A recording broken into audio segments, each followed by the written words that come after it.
If you want to start thinking about taking a seat, and I've still got some people at the coffee line. There's also some food at the back. Help yourselves. There's some gluten-free and vegan options and It's stuff. not display food. You're allowed to eat. Food. It's not display food. Not You're just allowed display. to eat it. It's real food, believe it or not. Shall we get this started? You get the. Oh, all You're right. the responsible adult. Okay. Scott. While you're all thinking about taking a seat, Come on down. actually, we do need people to take a seat for this because we like to know who you are and things like that. Come on down. Well, let's do our intro. All right.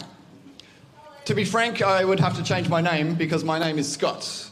I run a startup called Fastview, and this is... I'm Erin. I run a startup called Stories Unseen.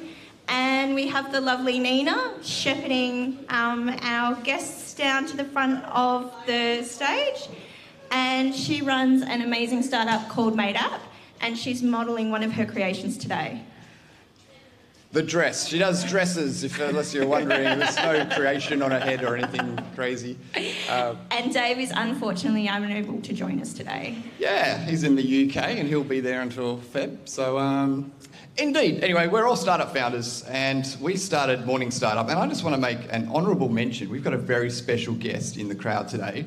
This young gentleman who's texting on his phone, you know, instead of paying attention, is the OG of Morning Startup. I started Morning Startup with Isaac back in 2011. So can we have a round of applause for Isaac? Woo. Unfortunately, Isaac has buggered off to Melbourne and is doing his awesome startup from Melbourne instead of Perth. But good to see you back here. Still real. Well, as long as you bring it all back to Perth one day. We're still hopeful. Yeah. Cool. All right. So anyway, we're startup founders. We love talking about startup stuff. We put Morning Startup on every 2 weeks, rain, hail or shine. It's been going for freaking 14 years. And we love doing this. We love connecting with you guys. We love getting smart people in the same room as often as possible. This is where good things happen. Just at Westech Main, yesterday I had so many little anecdotes of people that met their co-founder or, you know, started something at Morning Startup. I think Drew doing Savvy Wires, you know, he was one of the early presenters. So, yeah, thanks for coming along. Hopefully you enjoy what we've got today, which is a fuck-up morning. Inspired by the glorious fuck-up nights, we get 3 founders to talk about their fuck-ups because during Westech Fest, everyone's like pumping their chests, saying we're killing it. We want to balance that out with the opposite approach. And so it's not all sunshine and rainbows when you're doing this startup stuff. So it's going to be fun. But first, the most important part, as founders, shameless plugs and announcements. So who is here at Morning Startup for the first time? Show of hands. Nina, it's not your first time. So for those who are new to the Morning Startup format, like all good startup founders, you've got to be ready to pitch your wares anywhere, anytime. And it's a safe space to get practiced at your short elevator pitch, and I emphasise the word short, so that we can hear as much as possible from our lovely speakers today. But can I get somebody who wants to give us a shameless plug or announcement? Shameless plugs, announcements, anything at all. Awesome. I need to practice my pitch. I just came up with the idea 6 weeks ago, so.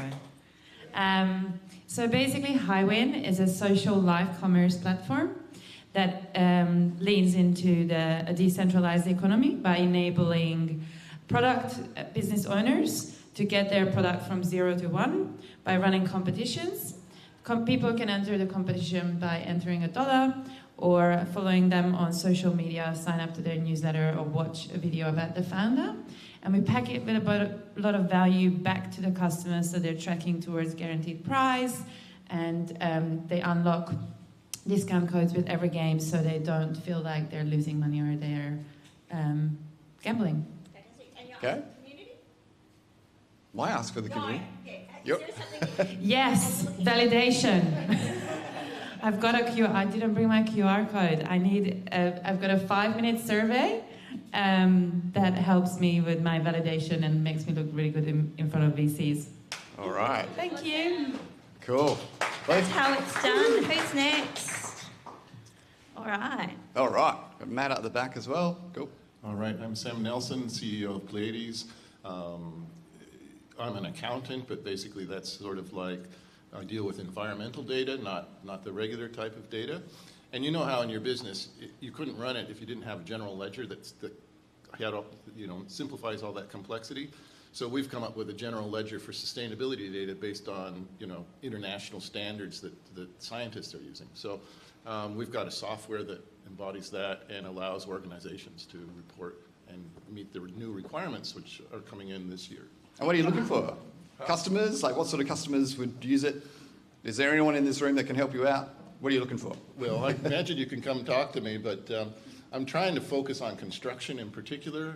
Australia is sort of a leader in sustainability governance around construction, so it tends to hit all the requirements that you can't find in other packages and that sort of Anyone in construction? Contacts in construction? Yeah.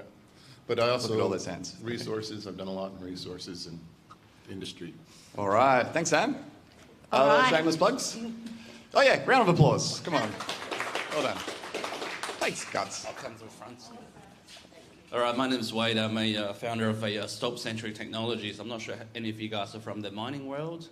If you aren't, we have a lot in common. So essentially we're developing a technology and solution for underground mining, a very age-old problem where a cavern underground opening collapses. So essentially we're developing a solution for that and early warning systems. So what I'm looking for at this particular occasion is essentially people from that sort of backgrounds, technology developments and AI data processing and embedded systems and et cetera, has been a pretty painful journey looking for people in those sort of fields. So yeah, any help will be appreciated. Thank you. Awesome. Thank you very much. Woo. How cool is that? And I love now Way's logo on his shirt makes a lot of sense. I love that. That's fantastic. He's got his name and his logo says what he does. It's fantastic.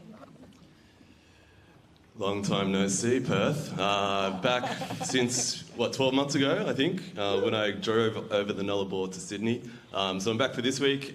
You'll see us all over Freo Startup Fest. Who's going to Freo Startup Fest this afternoon? Woo! You'll see us all there. Erin is also a tech talker today. So not TED talker, tech talker. And we've also got Carl, Kale and Sam as well. So if you're around, TechOn does remote developer connecting for startups. So we help you find cost-effective resources in Nepal. If you're looking for engineers, come and chat to me either at Freo or here after this. And if you're looking at Sydney as a market too, I'm over there. So always happy to chat about Syd as well. Thanks. Thank you, Matt. Welcome back. And we've got Isaac down here, Scott. I didn't do shit. Plug.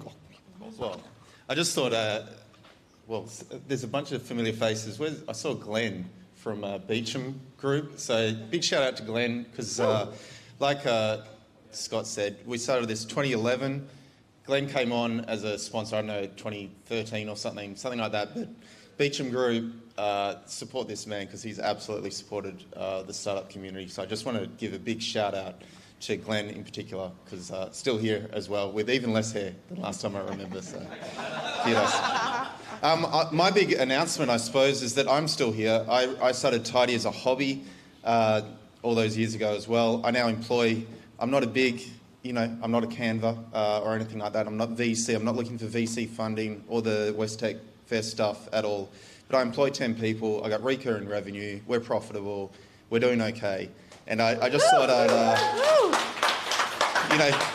sometimes you go in with these hopes and dreams and you're going to become, a rocket ship. I'm quite happy being a little tractor and grinding along and feeding my family and everyone that works for me as well. So I think that's also a success that should be celebrated. I think West Tech Fest is all about the big shiny stuff and the 1%ers.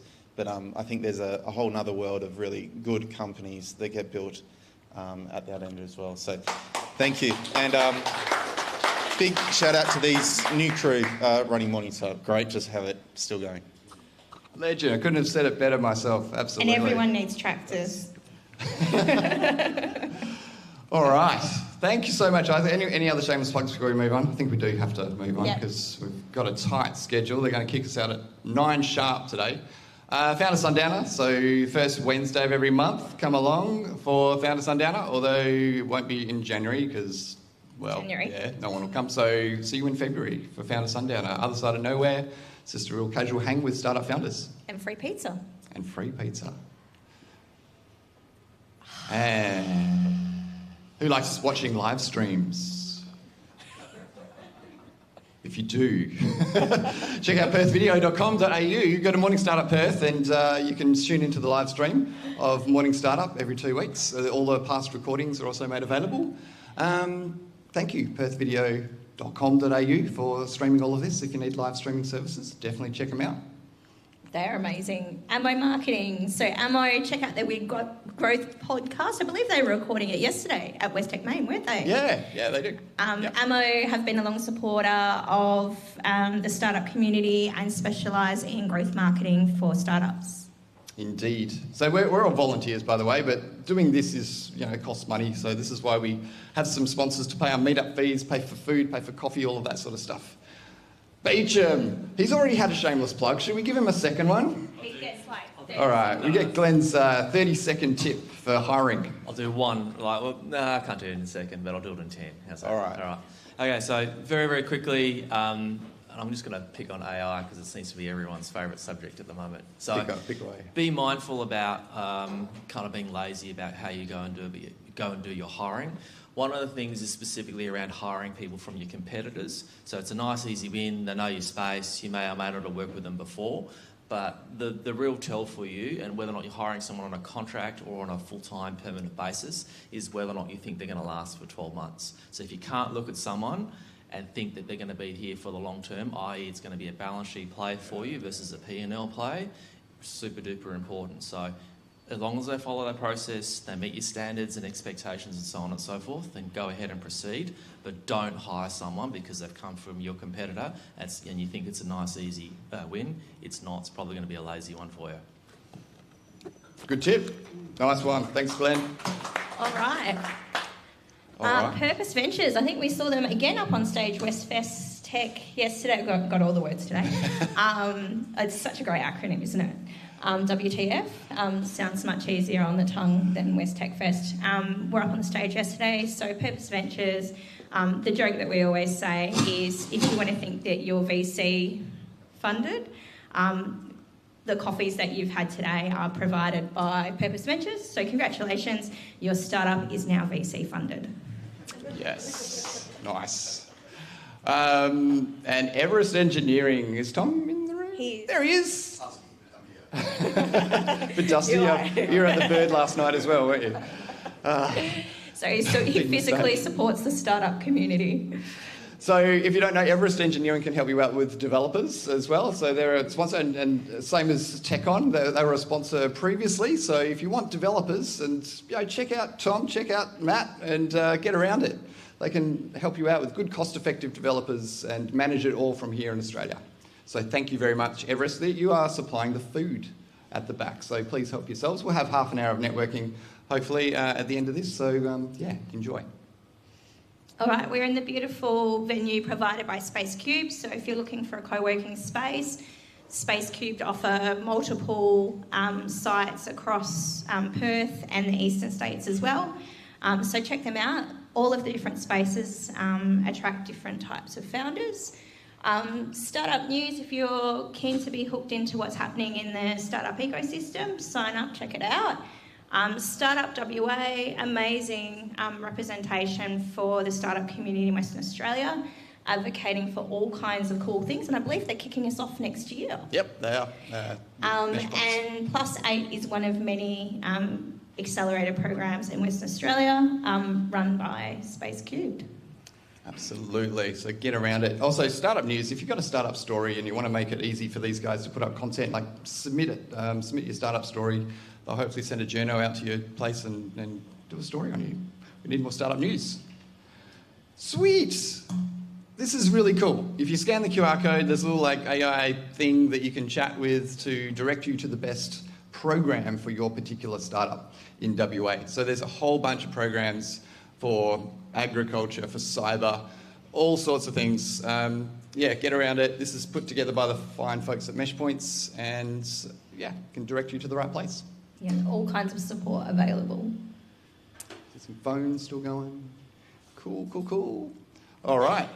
If you want to get in touch with us, Morning Startup on all the things. We've got an awesome new website, thanks to Nina, morningstartup.com, that can tell you all about us. We're always looking for cool, interesting speakers that are really passionate about the startup space in WA. So if you're in that world, let us know.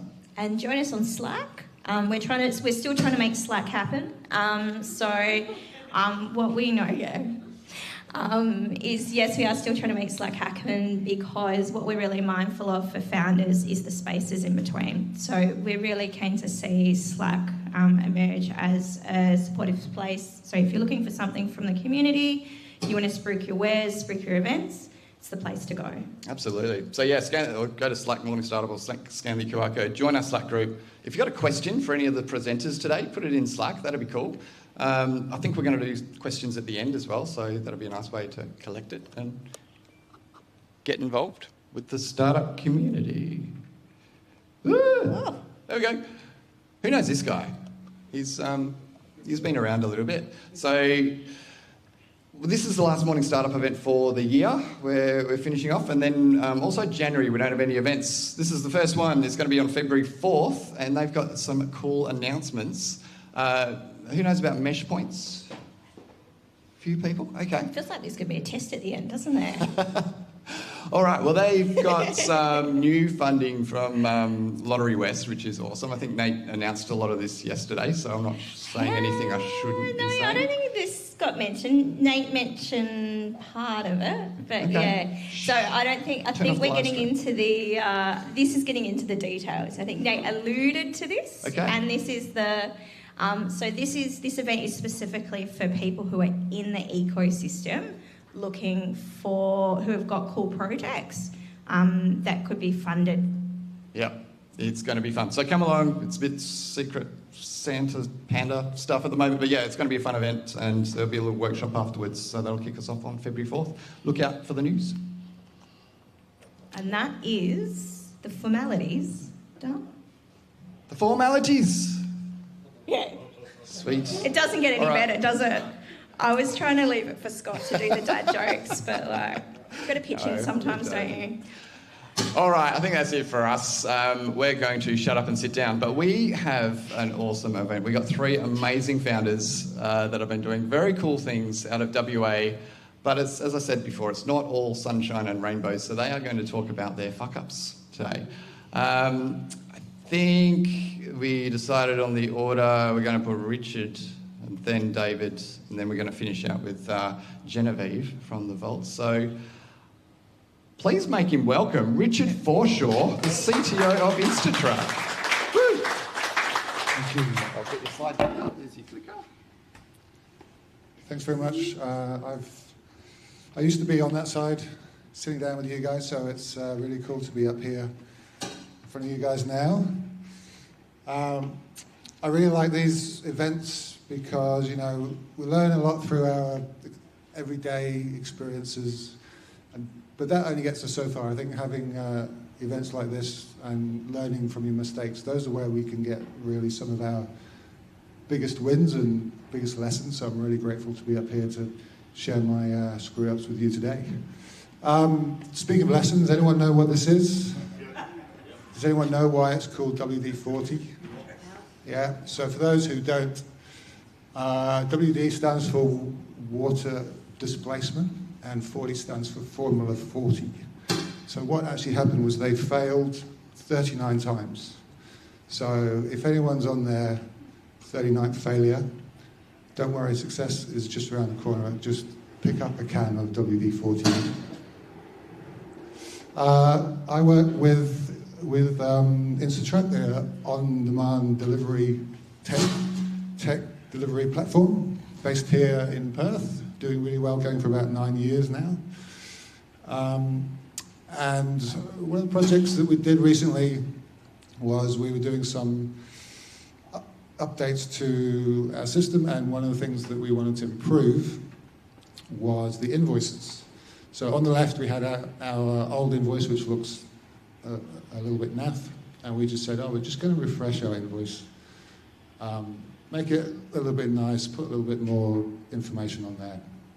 Has anyone heard the expression, it's just a UI change? Yeah, well, we were just like, oh yeah, this is just a UI change, right?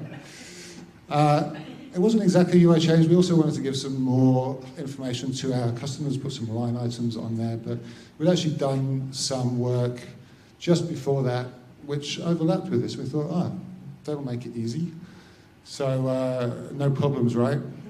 Okay, sorry, my friend Sigmund's just popping up because he's dying to tell me where, you know, all about my problems. But he'll be back later. So we use a process called BDD, Behavior Driven Development. Anyone know? Anyone heard of that? So, you know, it's quite well known. It's quite a good formal process for breaking down your features and doing things in small steps. But like I said earlier, you know, this was just a simple change. So why should we do all of that cool stuff in the middle? Let's just go straight from idea to implementation. Right? What could possibly go wrong? Well, we're about to find out. Quite a few things went wrong. I won't get into the weeds, but all that stuff that we had done recently, and we thought, oh, this will make this project nice and smooth. Now that stuff didn't line up at all. So that was a huge assumption we made, which turned out to be wrong. We found out that we treat our GST in the database in various different ways, which didn't help. We have complicated weekend rule charges, which meant that we had to customize logic for our invoices if it was a weekday job and a weekend job. We also forgot that we email our invoices out. We hadn't worked on this system for so long that one day we were like, oh yeah, we email invoices to customers. So now we have to deal with all of the email clients. So what we thought would be something that would be done in a few days, we were still chipping away over a month later. Right, so we're here to learn lessons. So what lessons did I learn from this? I think there's a big overarching rule. I call it Rule Zero. We live in a complicated world and we work with complicated tech. So we just have to simply say nothing is as simple as it seems. I think we have to apply this rule. Whenever we get up in the morning, we're going to fix a problem, implement a feature, we just have to apply Rule Zero. And the reason for that, here's our friend Sigmund again. There's a really good quote I read in a book recently. As our island of knowledge grows, so does the shore of our ignorance. I think that we can adapt this to the problem I had, and I think we see in a lot of founders as they go through their founder journey, is that as our island of successes grows, so does the shore of our overconfidence. So the more things you finish and the more things that are successful, your ego tends to get in the way and say, well, the next problem is going to be easy as well, right? Well, that's definitely not always the case. So what can we do to help us implement Rule Zero? The number one thing that I found is just discuss everything. So no matter what you're doing, if you're a founder, discuss it with your tech team. If you're a tech lead, discuss it with your founder. If you're in the tech team,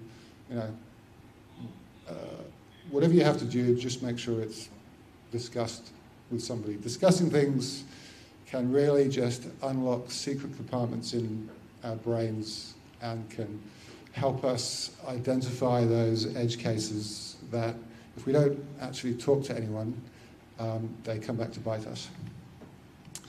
A little refinement of this is when you're discussing, use concrete examples. Don't just say we're going to put line items on our invoices. So say in this specific scenario, when the customer does exactly this, then this is what the invoice will look like. And once again, that will also just going to that extra level of detail will just kind of unlock little conversations you might have had in the past or things you might have forgotten. So I found this to be really useful. My final tip is always prefer iterating. Even if something seems really small, the chances are you can do it in even smaller steps. And those small steps usually make your progress a lot more manageable and a lot safer. For example, what we should have done, iteration 1, we should have only applied the styling. Iteration 2, we should have gone, okay, now we've got, we know that we've got this different GST format, so let's just sort that problem out, release that to the customer. Iteration 3, let's handle all of our email clients. Iteration 4, let's finally do that complicated line item stuff. So it looked really simple at the start, but there were 4 very identifiable iterations in there. I wrote a blog called Develop, Deploy, Deliver. I wrote an article recently about iterating. I think it's not only good for your business and your startup, it's also actually good for your mental health and your cognitive load. So feel free to check that out. And I hope that these lessons have been as useful to you as they were to me. Thank you.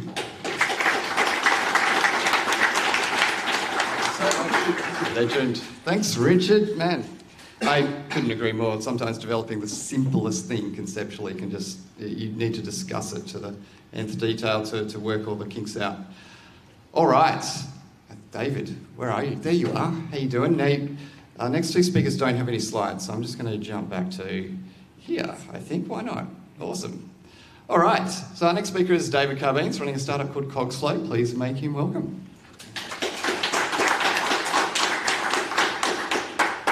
Morning, everyone. A tough act to follow. I feel like I've got a bigger fuck up, but it's not a competition. And I'm conscious that I'm 2 of 3, so we'll see how we go from 3. Yeah, I'm getting eyes from Genevieve, so watch this space.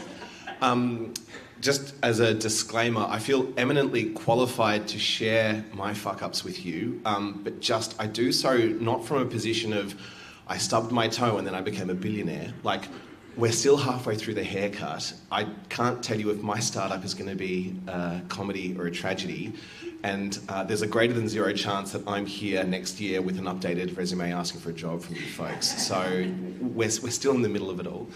Can I just get an indication of who's in the room? If you're a founder, can you raise your hand? Awesome, many of you. If you work at a startup, can you also stick up your hand? And if you're somewhere in between, I'm going to assume the rest of that's fine, that's cool. Maybe question on notice for Richard at the end, and also for you, Genevieve. I don't know what your failures felt like, but for me, I went clammy at the hands. My vision went blurry. I struggled. It felt like a medium-level asthma attack, if I'm honest. And that happened halfway through when I realised that we had failed and we were in serious trouble. For context, my name's David. I'm the co-founder and CEO of Cogsflow. We help e-commerce companies grow. So if you are an e-commerce merchant and you want to buy inventory to put into your warehouse, I'm dancing so that this is a harder photo, we can help you make that transaction. We love buying inventory for growing e-commerce businesses. We love small e-commerce businesses. The only thing we love more than small e-commerce businesses is medium-sized e-commerce businesses. I started this business out of a consulting group I was working in, and we observed that people struggled with this. We did one kind of half-assed transaction. We said, hey, we should build a balance sheet, we should build some technology. That's not a consulting organisation, that's a fintech startup, let's do this. So I got an ABN 5 years ago yesterday. It was our birthday yesterday.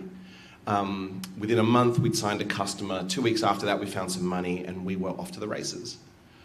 We were growing, the numbers were small, they were up and to the right. This was through 2021, and we decided to raise some money. I'm not sure what the market was like here for startups 5 odd years ago or 4 odd years ago, but from Melbourne, where I was living at the time, this little company called Afterpay had just been bought, and everything around finance, everything around fintech was the hottest new thing. And so many startups like mine kind of went, hey, if there's money to be had at a good price and a good valuation, let's put up our hand and do it. And maybe the first hard thing that happened there was, maybe again, raise your hands. Has anyone ever done a financial budget or done financial forecast? Yeah, okay. Yeah, that's very light. I think you'll find, and especially with the prospect of cheap or free money on board, the numbers quickly become like Monopoly numbers, Monopoly money, and it's like, well, add a 0, add 2 zeros. Why are you growing there? Why don't you grad more? Yeah, that's an appropriate laugh. And we kind of, along with some in their defence, good advisors said, hey, just lock this down and get this away. So we settled on a modest raise. We settled to be in market for 750 grand, and we went out to market. We'd already been talking to some people, and we went out to raise some money. And that was a really challenging time. And as a founder, I think you have to do kind of everything. One of the things that I can do, but I wouldn't call myself a specialist on this, is sales. And raising money is a sales process. I don't think anyone ever told me that as directly as I needed to hear it or have just said it then. But, you know, in the normal kind of course of business, we're selling products and solutions to customers. In recruiting for a startup, you're probably selling the dream to employees to say, hey, leave your relatively steady job and come and join this little startup for probably less money and these magic bean shares in something that, if it goes right, you can retire. And to investors, you're selling an even hyperscale version of that in the context of we could be the next Afterpay. Every founder that I've talked to that's raising capital has a strange experience. Mine, again, is weird as well. We were in market for 750 grand. We banked $140,000 of that within 6 weeks. So we did it on a SAFE, which is an instrument that says, look, don't worry about the valuation, we'll agree a limit, but just bank the money and keep going, which is kind of what you're meant to do. But in a cruel twist of fate, we didn't bank another penny. So we stayed in market for another 6 weeks, so about 3 months after we first kicked off. And then at that point, and I remember pretty clearly with my moderate akin asthma attack, that I sat down with my co-founder and said, the cavalry's not coming, it's just us. And that was the moment where it was, okay, what should we do? How should we operate and run? We'd already kind of geared up to, be investable. We'd hired some people. The team slide on the pack at the time had real names and numbers, and people were kind of on part-time or were coming alongside. And because we had done that, we hadn't spent all of the money that we banked, but a lot of it. But effectively, we had a come to the light moment of, hey, everyone that has worked for us needs to update their resumes and go find another job. The investors that have just put in their money into our business are like, okay, I committed early money to see this thing go. Where are you at? And we had to have really hard conversations on what's going on. But probably the biggest one, and Richard, you talked about mental health, the hardest conversation in that season for me was with my co-founder that I had worked basically every day alongside for maybe the best part of a year and a half, was, hey, he's got kids, he needs to send them to school, he's got a mortgage to keep on board with, he's out. What should we do with the equity? And again, I don't know what failure feels like for the others in this room. Again, keen to hear what that sounds like from the other folks that'll hold a microphone today. But for me, that was what am I doing?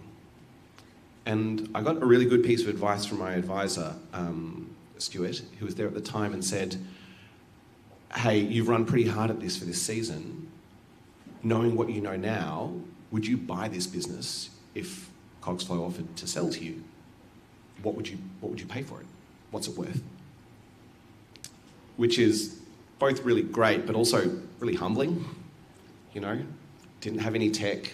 We had some interesting ideas. We had a logo that was basically this. We just rebranded because, again, we wanted to look sexy for a raise. And maybe this is the first lesson I'd come to, that was probably the moment that I returned to the reason I wanted to do this startup. There is a problem, needs to be solved. We can be the ones to do it.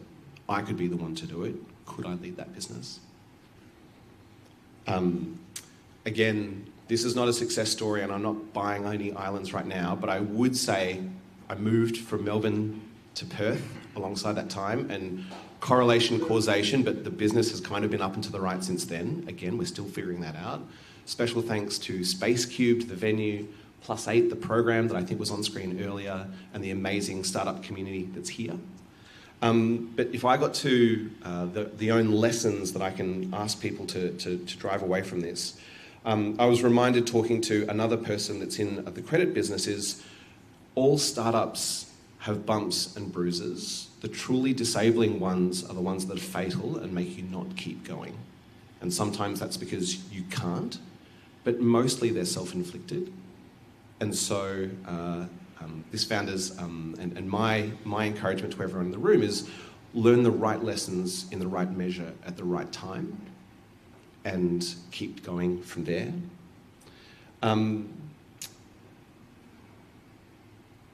I think the number one job of a founder is high quality decision making every day.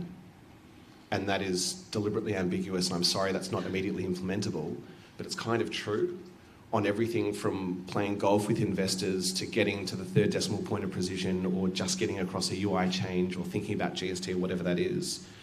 And that's really hard because at what point should founders be determined and stick in there despite the contrary indicators or the data that's kind of contradicting what they want to do?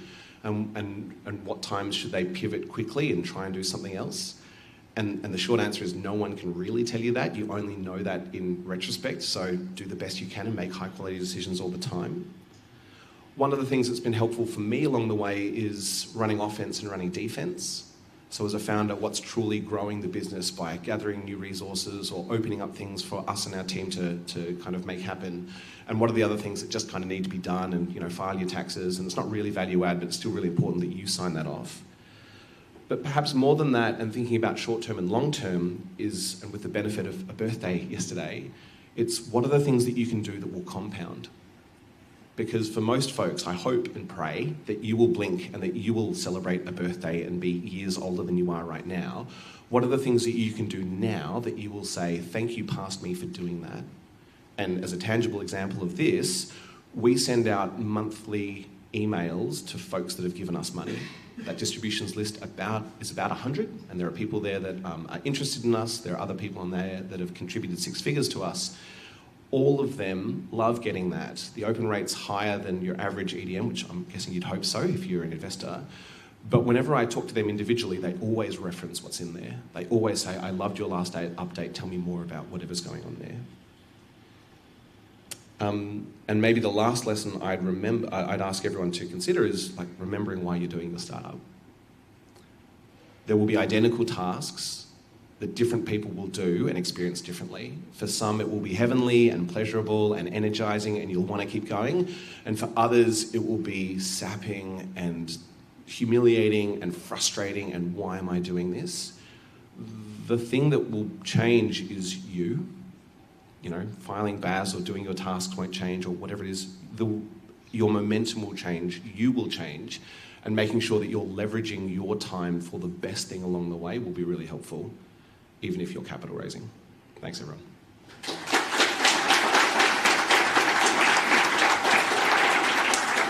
Legend. Thank you so much, David. All right, our next speaker is Genevieve running the Vault, and I believe there's a language warning on this one, which there should have been at the start. So please make her welcome, Genevieve. Thank you. I'm sitting because I'm a bit lazy, if I'm honest. I like sitting. Is this being recorded, but is it being streamed? Yes. Okay, it's good to know. Just checking. I like to know. So I would like to say, they are excellent fuck-ups. I can really relate, but you are all babies in the fuck-up space. I honestly, I'm much older, but also everyone is like, you know, I did these, you know, +8 and all these accelerators. We started so long ago that none of those existed. Online, it says we started in 2019, but that's a lie. We actually started in 2016, kind of because I was on maternity leave and I got a bit bored. But I would say our biggest fuck-up is I'm a woman raising capital in consumer tech, building a marketplace. And I want you to put all those pieces together. Like you think fintech's unsexy, like it is so deeply unsexy as an investable thing. The amount of privileged men I have pitched this to at the early days where they've gone, I just don't really understand the market. I only invest in things I understand. I'm like, you all wear fucking clothes and you buy things. But honestly, it is really difficult as a woman to raise money. And particularly in a female industry. It's quite interesting. The VC investment in women went from 2% last year to 0.5% this year. So it dropped, which I think is excellent. And you'll tend to find that most of the women who are invested in by VC are working in male industries because they understand them. So it's just, I mean, I think that that's a really tricky starting point. Unfortunately, we can't fix that. If I think about the really big fuck-ups, and there have been many, I'd probably go right back to the very, very beginning when we let me, a non-technical co-founder, set up all of the stuff, like all of the passwords, all of the systems. I work with my sister. We're both very ADHD. The neurodiversity is strong. And I did like a 70% good job of setting all this stuff up, and then definitely lost like a lot of the passwords and had to reset them. We've been locked out of our bank account quite a few times for varied reasons. And so that's a really fun game when people are like, can you pay me? And I'm like, so I have to go back into the bank and tell them who I am again. And that really does happen, like that happens. And it turns out that investors quite like there to be 2 signatories on everything. And again, sometimes that's quite tricky. So you really have to think through that process. But these are all solvable problems in terms of, you know, I think people look at the vault and it's so shiny and successful on LinkedIn. Like, we look like the CEO, like CEOs, like we are definitely girl bosses. It is such a bin fire sometimes, most of the time. And I think that the difference between perception and reality is so misleading. Like, it is incredibly misleading to the point where people don't think that we need to raise money because we look so successful, and we have got VC investment from Australia and overseas, and you sort of always think that, oh, once we get that, this is going to be easier, and instead the problems just change a little bit and you have more responsibility, and to be honest, it's more fucked up. Probably my favourite recent screw-up was we had a board meeting because we were raising capital, so the runway's a bit tight, so like not a super fun board meeting. And one of our biggest investors is eBay Ventures, which is the venture capital arm of eBay, based in Switzerland. So these very lovely Swiss Germans. So I think you should have that as a context. Quite serious. Really, like, didn't love that our numbers almost matched, but not quite. Like, they found that a bit challenging. My sister's a bit crap at sharing her screen, so we decided that I would do it instead. And so I shared my screen. And normally that's not me, and she's doing the talking. She's the CEO, I just get to sit there and like pipe in, which is my favoured position. I forgot I was sharing my screen, and so our investor was being annoying and like seemed a bit disengaged, was kind of looking down here. And so I texted on my computer, he's being so fucking annoying, could he at least look at the camera? And the look of horror on their faces, like, you're sharing your screen. I'm like, not great. Not great. Not my most professional moment. Definitely bad. I'm still like quietly kind of traumatised about it. So, you know, it looks really shiny, but we definitely still fuck it up all the time. In terms of big ones, in terms of structural fuck-ups, because I think that's a fun game, giving away too much equity too early is an absolute killer for your business. And for us in consumer tech doing a marketplace, the valuation methods in Australia versus the rest of the world are incredibly different. And so we probably were at the point where we took some equity here and the valuation was very low, because that seems to be kind of how it rolls here. They say, oh, those American valuations are so overstated. All valuations are a lie, just like our forecasts, because the one thing you know about your forecast is it's wrong. But what it does mean is it makes you uninvestable later.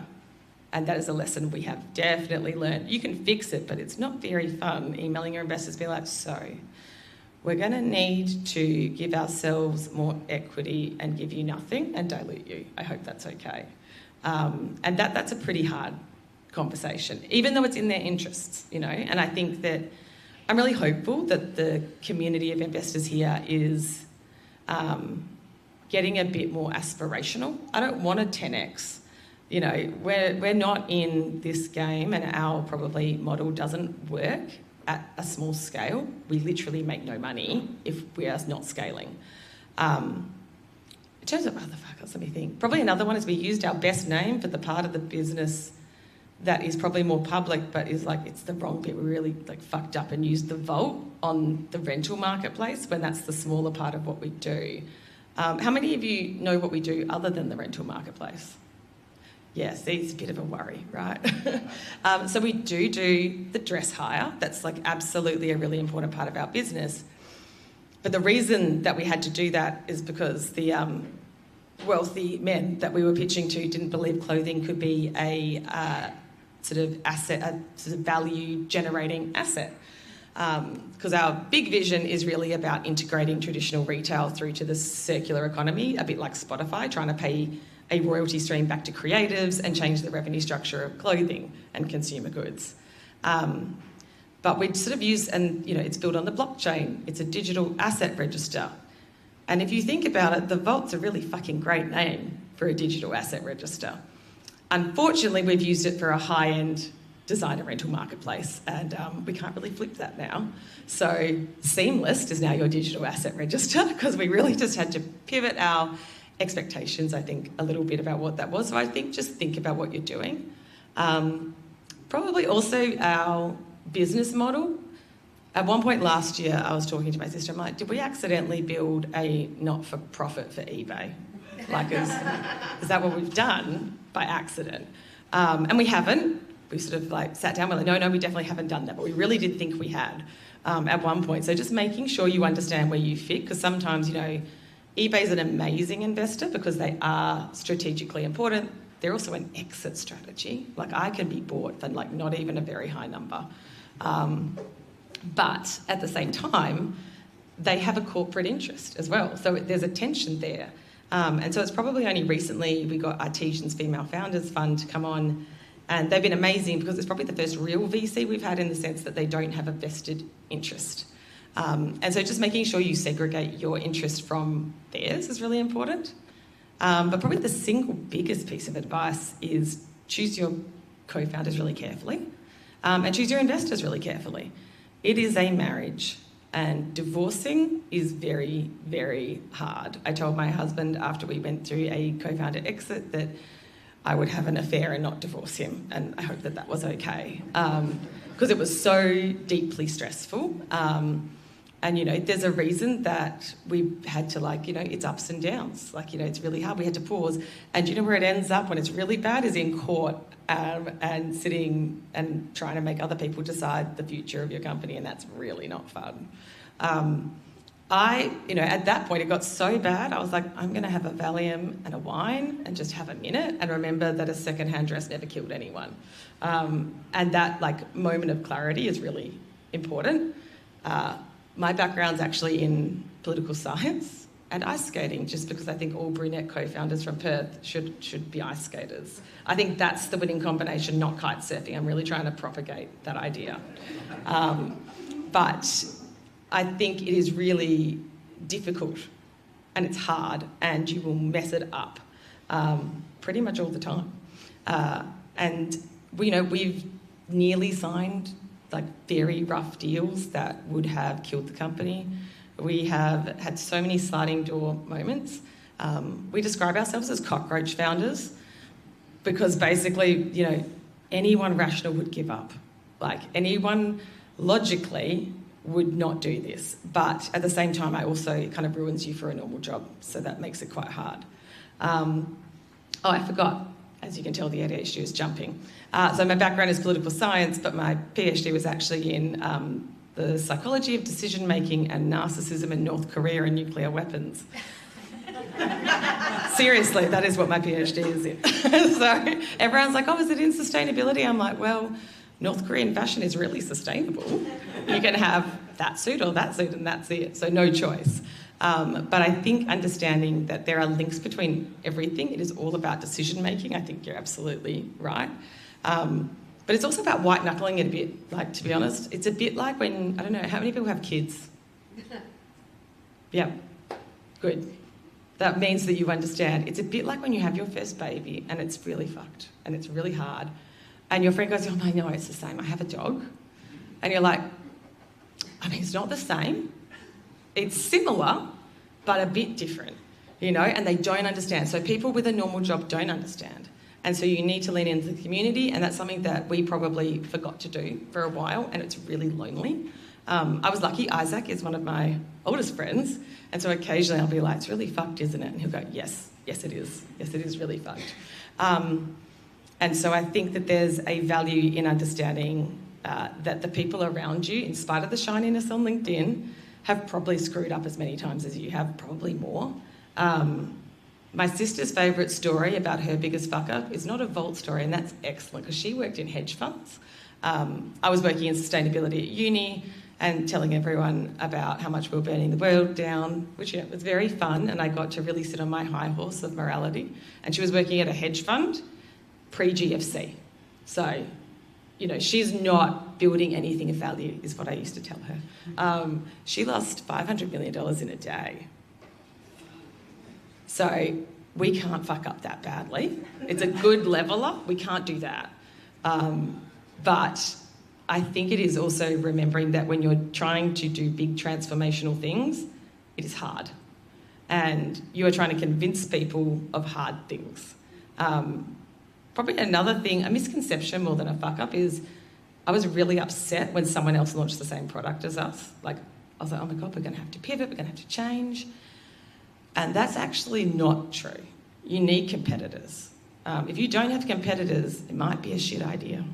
Like, you know, not having competitors is a risk. The worst thing that happened to us is when we were going through a bit of a restructure and our co-founder exit, our biggest competitor ran out of money and stopped spending on marketing. And Glam Corner, who's a rent the one-way model, also ran out of money and stopped spending on marketing. And when you're trying to build an industry alone, the marketing costs are really high.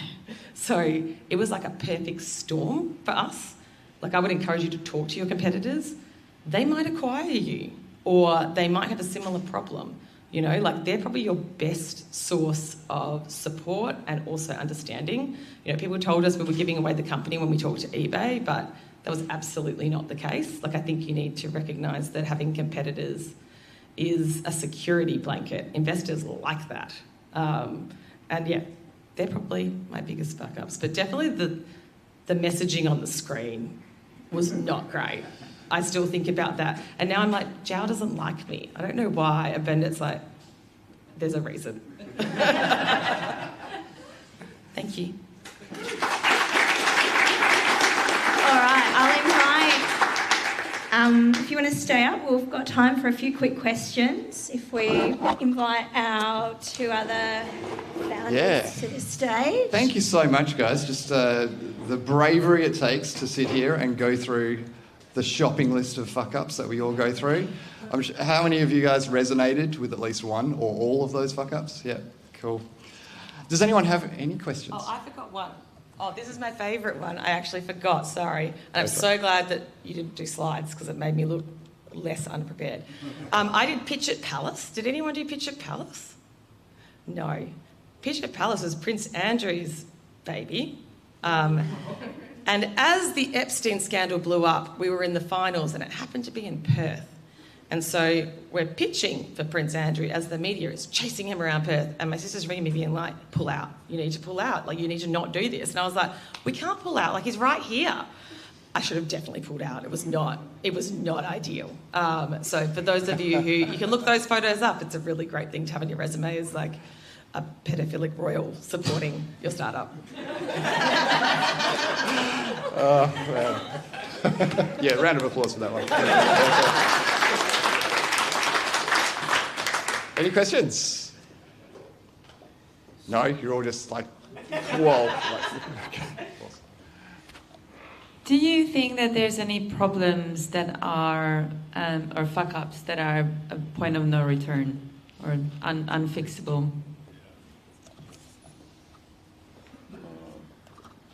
I mean, I would argue the wrong investor can really screw your company. The wrong investment, like, not all money is good money. Terms are more important than valuation. Valuation is fake news as far as I'm concerned. Like, I don't really care what it's valued at, because in the end, it's not real until you IPO or get acquired. But I think the wrong investor can stop you growing. They can stop you taking other investment. They can completely tie you up and fuck you. Like, not all marriages are good. Sometimes you need to, like, make the good choice. Anyway. If I can say, ask a couple of questions, Genevieve. On that, you mentioned around you had to go and basically ask for more equity back. What was the equity split that you had that was making you so unattractive for VCs for that next round? And then, David, like, what happened with, you raised 140 grand and then it just stopped? Was it just like your network ended, or what happened there? I'll go first. So for us, we launched a fashion events-driven marketplace in late 2016, but then we really put money into it in 2019. And then COVID hit. So that was like not ideal for an events-based business. We were quite lucky in that we could turn the lights off a bit, but we had just landed some investment that we actually were made to pay back, and then they screwed our valuation down. And so the initial valuation was so low that it has really meant we have constantly been trying to correct.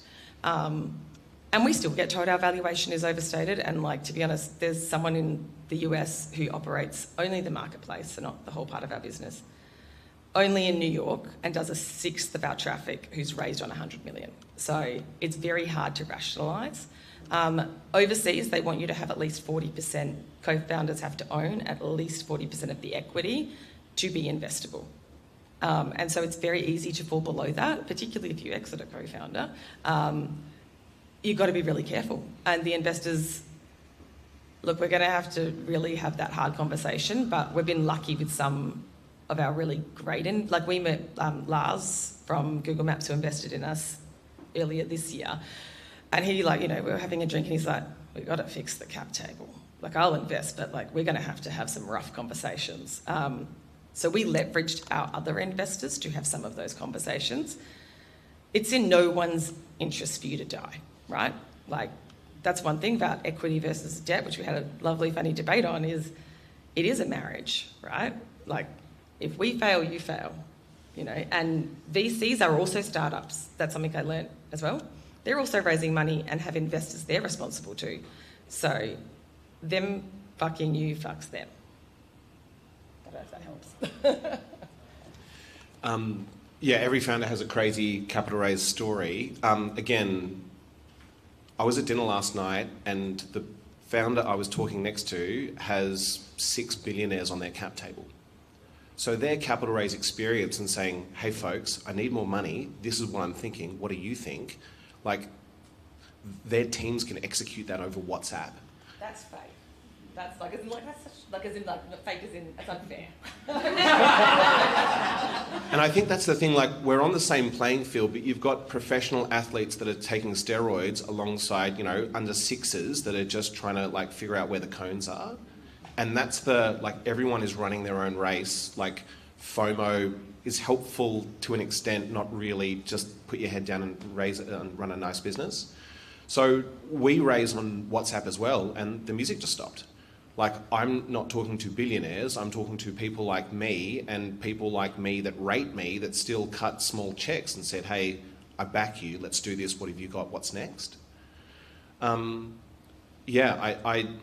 I think this is a much broader conversation, but returning to your one around like fatal mistakes and what that looks like, the ability of the founder to make average things turn out well and good things turn out amazing is super valuable. West Tech Fest 2 years ago, I remember Bill Ty saying, I invest in founders that are smart and lucky, and if they can only be one, I'll take luck. Which is like, I didn't study that at university. I'm sorry, like, how do I be more lucky? This is not Harry fucking Potter. Sorry, Richard, anything you want to add there? Yeah, I don't really have a lot to add to the funding aspect, but the previous question about knowing like points of no return, I think from I'm obviously from a technical perspective, but when you're working closely with a founder, you really have to be communicating every day, because every day you need a decision. Every day something changes, and every day you have to question, is this thing we're working on now actually going to fit inside our runway and get us some return, or is it not, and do we just need to can it? Especially those early stages, you have to be thinking of that daily. Where we are fortunate enough that we've been running for a few years now, so now we probably only have to make those decisions monthly, but early on you just have to do it every day. Which one is going to give us the best bang for buck right now? And cross your fingers and hope for the best. Any other questions? All right, got a couple more. How are we going for time? Might just do one more question, if that's all right. Yeah, just from where you are now, if you were starting again, what would you be looking for in an investor? What would be something you'd look at as the perfect ingredient for the right investor? As in, for me looking at an investor, or an investor looking at me? You looking for an investor. So we have had amazing angels. like angels have, like our angel investors are incredible, and they're all from Perth, and we love them. Well, not all, most of them are from Perth.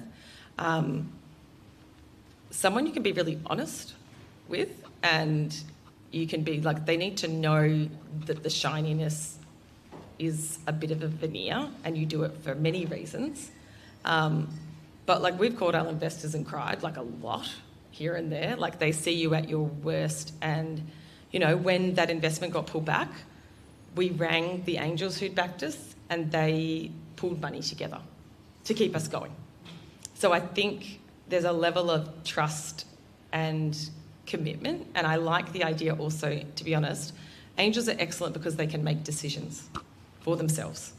You're not waiting on an investment committee, because honestly, sometimes, like, closing funding is a bit like, I kept saying to Bender, you know, it's like the second coming of Christ, and no one's told us we're Jewish. Like, we are waiting and waiting and waiting. And I was like, how can this be taking longer? And then we got to like version 58 of the safe note, and I'm like, the terms haven't changed. So I really like angels. We have great VCs, but like angels are also like such a great emotional support, and we've really lent on them. And there are some amazing angels in Perth. Is the decision being made in Word or Excel? So I think you need both. Well, you know, that's a debate club topic as well. But like, especially in the early stages, people are backing the rider, not the horse. Like, they're investing in the founder, and the pitch deck's telling a story, the model's telling a story. I would have started earlier and worked with people and just asked them outright and said, hey, are we investable? Is this exciting for you? Do you want to go on a journey with us? What would it take?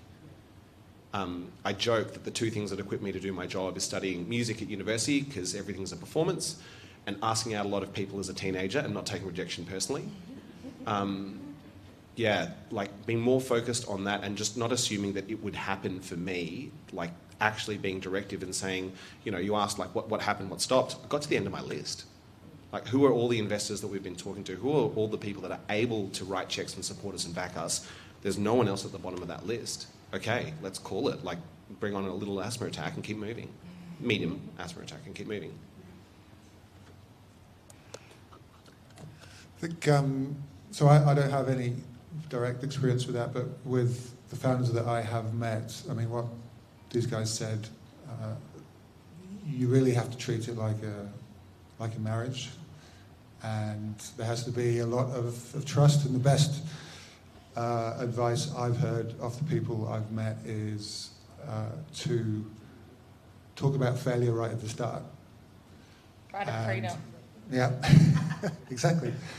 And if you're in discussions with someone and you have that, you start talking about what does failure look like, and they climb up and get nervous, maybe that's not the right person.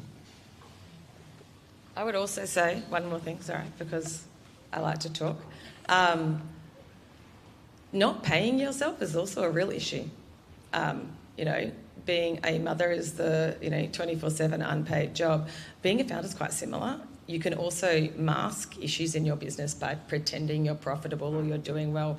But if you are not paying yourself, and sometimes you feel bad about that, but they would have to replace you. So it is actually your responsibility to pay yourself.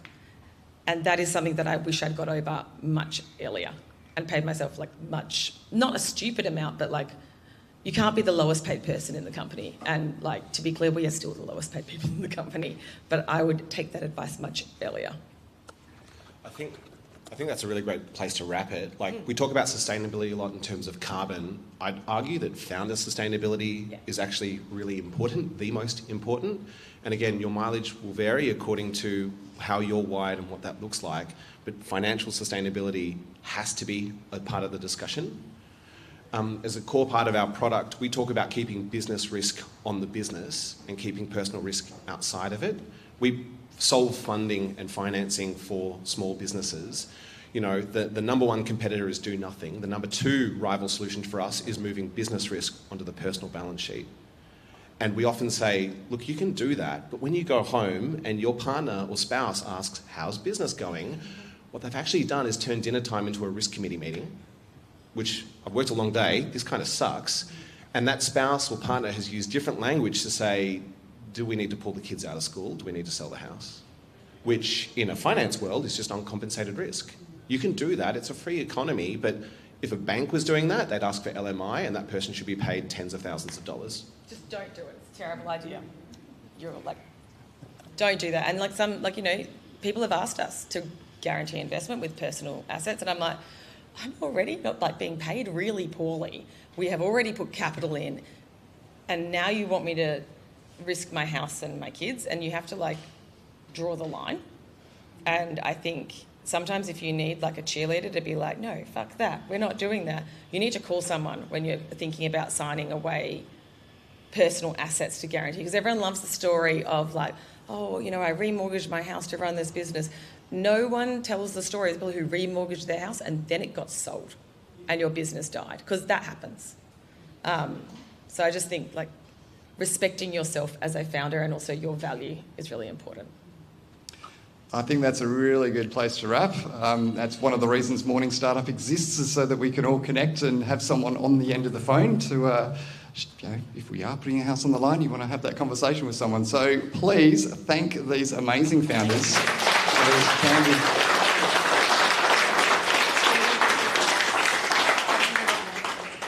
That was amazing. We've got some food at the back. Get to know each other. Get to know these fantastic three people and share your fuck-ups. That's probably a good conversation starter. What have you actually been through? What have you done? And see if anyone can help you out. And I'm going to do the boring part of wrapping up. You got to do the fun part. Sorry. I get to do the boring part. Toilets, which is Nina is gesturing, are located down here. If you need wheelchair accessible toilets, let us know and we will direct you somewhere else. The other exciting part is, because we are in a beautiful co-working space, enjoy sharing your fuck-ups with your fellow people who were here this morning. But we will be moving the furniture around you, so please duck. We don't have to move the furniture today because there's another event at 10 o'clock. So we get to keep the chairs where they are. Oh. How cool is that? We can just enjoy ourselves. Yeah. All right. I take that back. So I don't know what I'm going to do. No, right? Mingle. Have fun.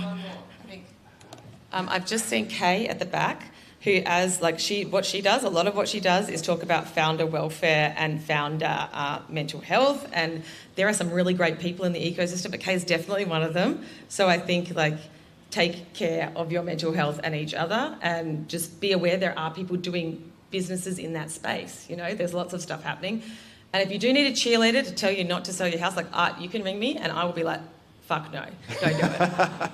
And Kay will also tell you not to do it.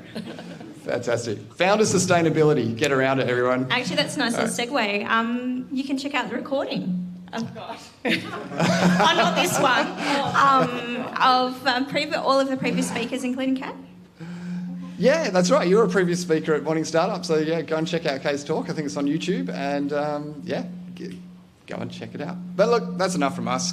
Get to know each other, have fun, and enjoy West Tech Fest for the rest of the week. Thanks for coming.